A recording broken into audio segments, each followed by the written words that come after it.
না ওপাশ যেও না, ওই পাশ যেও না, যেও না, যেও না, যেও না।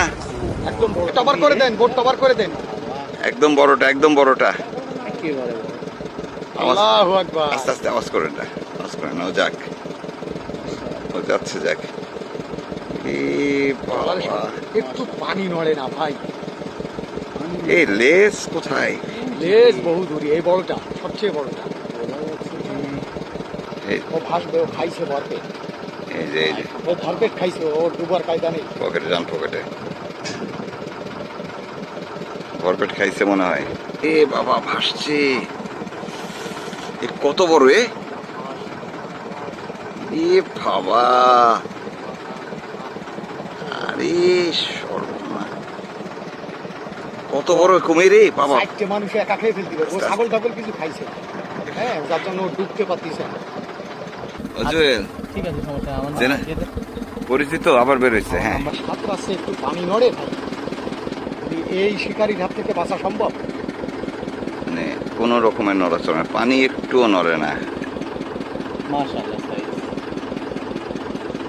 ওরে বাবা, লেজ সার্কাস দেখায়, ও মাঝে মধ্যে সার্কাস দেখায়। কত লম্বা! মাথাটা কত বড় এটা! সর্বনাশ। আমাকে মতো দুইজন লাগবে সকালবেলা ব্রেকফাস্ট। ধারণা করছি এটি এখানকার সবচেয়ে বড় সেই কালো কুমিরটি, যেটি মোশাররফকে ধরে নিয়ে গিয়েছিল, যেটি আক্রমণ করেছিল সুব্রতকে। যাই হোক, সামনে একটি নৌকা আসছে, ঠিক কুমির যে বরাবর যাচ্ছে সেই বরাবর। তাদেরকে ইশারায় আমরা সরে আসতে বললাম।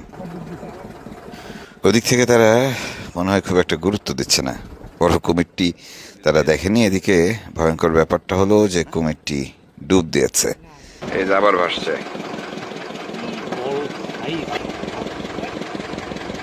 আরে বাবা, মাথাটা কত বড়! এই আবার ডুব দিছে।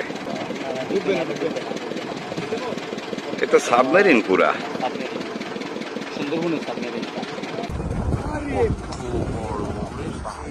বিশাল আকৃতির এই কুমিরটি একবার ভাসছে, একবার ডুবছে। এভাবেই চলছে খালের গোড়ার দিকে, জঙ্গলের পাশ দিয়ে যাচ্ছে। আমরা দাঁড়িয়ে দাঁড়িয়ে দূর থেকেই ছবি তোলার চেষ্টা করছি। লম্বা সময় ধরে দেখছি এই কুমিরটিকে।